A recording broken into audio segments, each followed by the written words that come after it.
Hello, my name is Isabella Apgar, and I am a sophomore at Ramapo College of New Jersey. I am majoring in history and minoring in human rights and genocide studies. I would like to thank the Gross Center for Holocaust and Genocide Studies for sponsoring this program.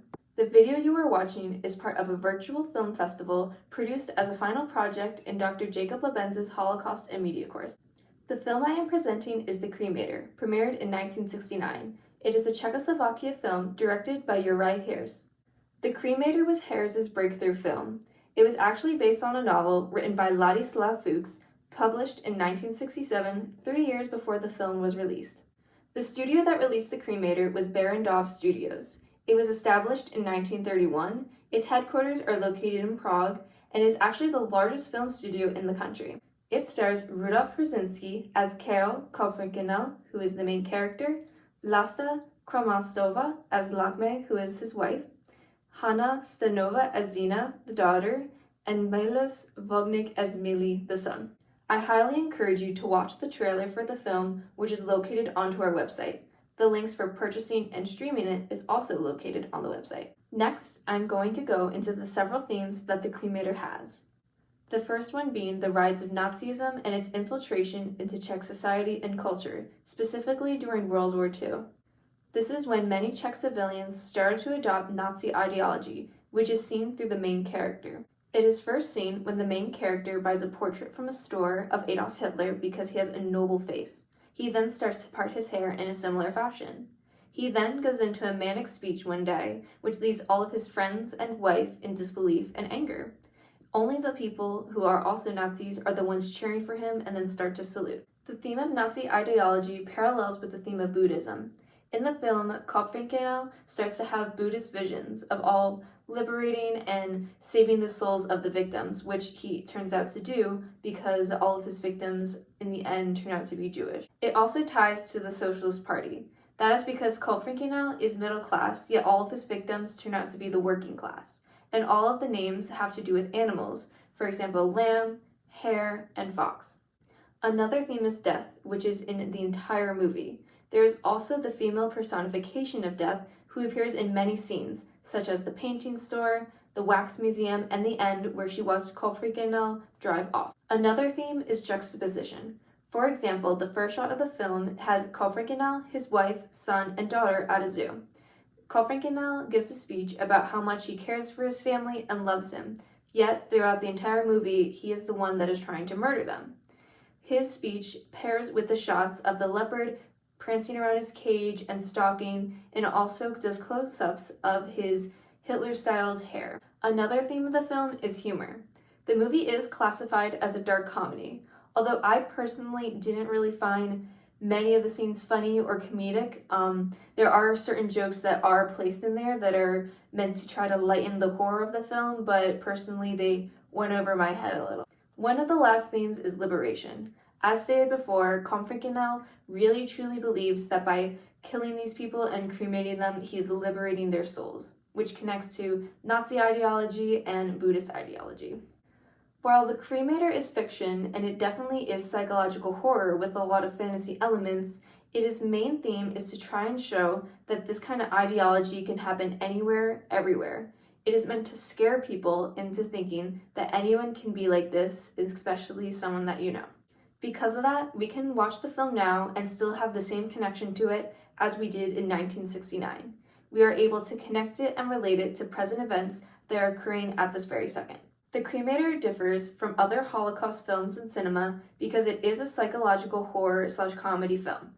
While a lot of other Holocaust films try to center the film around the entire Holocaust, they never once mention the Holocaust, and they only briefly talk about the gassing chambers, which Kovrinkinel gets very excited for. It gives a personal, dramatic, and intimate look into a person's mind when they follow the Nazi ideology. Kovrinkinel's wife has a Jewish relative, and in his eyes, he sees her as Jewish even though she doesn't follow that particular religion. The film is interesting because it brings up what these Nazis did when they realized that they had some tie to someone that is Jewish. What does the film mean to me? When we first started in class, about 10 minutes in, I decided leaving the classroom. The depictions of the crematorium and all the death really started to freak me out. I decided to give it a couple more minutes, and by then I was so happy that I did. I got over all the creepy parts of the film, and I began to appreciate all the actors, especially Rudolph Hurinsky, who is the main character. He did a phenomenal job, and I definitely recommend you watch it purely based on that. And I absolutely loved the music and score. The music truly added to it, and it was just made it really good. A point to consider is the writer of the novel that the film is based on, Ladislav Fuchs. Fuchs was a gay man who had to live in this totalitarian patriarchal society. He wrote his novels because he also identified with the Jewish people because of all the oppression he had to go through. The Cremator specifically deals with what he had to deal with. He felt that he was in this strict, grotesque world, and he wanted to find a way to portray it through his books. Fuchs often felt internalized and outward homophobia, and because of that, he felt unnatural to himself. He wrote The Cremator because as he felt unnatural, he felt that he himself had to be liberated. Now it is time for a brief synopsis of the film. First, it is important to note that the film is set during the political radicalization of Europe in the 1930s, and more specifically, the demise of the Golden Era in the First Czechoslovakia Republic. It is also set after the death of Tibetan Gyatso, who is the 13th Dalai Lama. The film starts with credits, which is what drew me into the film in the first place. After that, it starts at the zoo, where Kopernickel, his wife, son, and daughter are just hanging out at the zoo. After that, Kopernickel makes it known that he is abstinent from alcohol and coffee, yet throughout the film, he is seen doing both.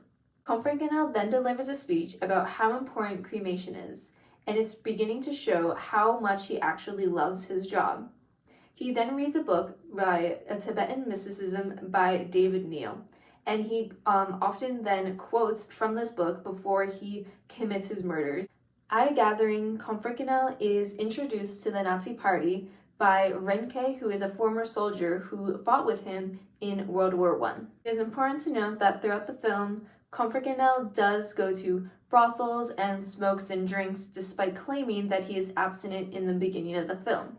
So there is a bit of a trigger warning. There is sexual harassment, nudity, smoking, drinking, all of that. Then Kopernickel, his wife, son, and daughter go to a carnival, which is actually my favorite part of the movie. So at the carnival, it also shows one of those themes of juxtaposition because it shows all the happiness. There's acrobats, music, food, and Millie says that it's amazing, they're all having fun. But then Kopernickel forces them to go into the wax museum, which everyone is scared by but him. And then there's a secret room that the curator of the museum leads Kopernickel into, where there are decapitated babies. There's just a lot of creepy stuff, and that's where he finally smiles. Despite being at the carnival all day, he finds his enjoyment in this very sketchy room. And even the music, it's so happy when they're at the carnival, happy carnival music, but then the second that they go into the wax museum, completely sad, scary music. And then when Kopernickel goes into the second part of the wax museum with all the like super creepy stuff, the carnival music plays, which just shows that he finds the same enjoyment in that as all the other normal people found in the actual carnival. A Christmas Eve dinner then changes the entire movie when Lakma prepares a Jewish-style carb for dinner instead of a regular like Christian or a Catholic meal, and Renke points that out to Kopernickel, and he goes entirely crazy and he starts to realize that his wife is Jewish and that he must liberate her soul. So he kills her by hanging, and then he moves on to the son because he believes that he is effeminate, and that is all due to the coddling of his mother. And because he was born by the mother, he also is Jewish by that. So he kills him with a rod and then places him into a coffin at the crematorium so he can be cremated. And then he tries to kill his daughter, but she actually gets to run away and be saved because he starts to have a vision in the middle of the attacking. At the end of the movie, it is unsure of what happened to the daughter.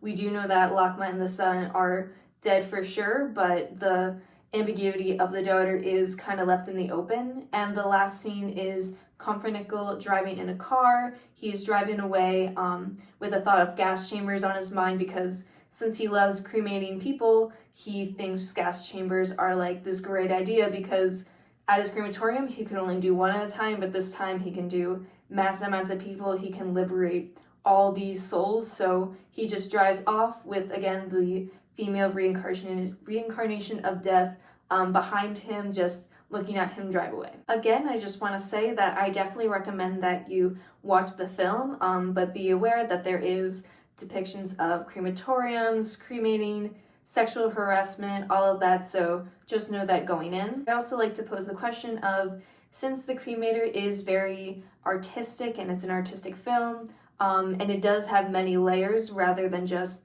Nazi ideologies, the Socialist Party. As I said, Ladislav Fuchs was a gay man. So how do those themes also portray in the film? Thank you for watching. I hope you enjoyed my video and learned a couple things you might not have known. I hope you do watch the film, or if not, watch the trailer, and thank you again.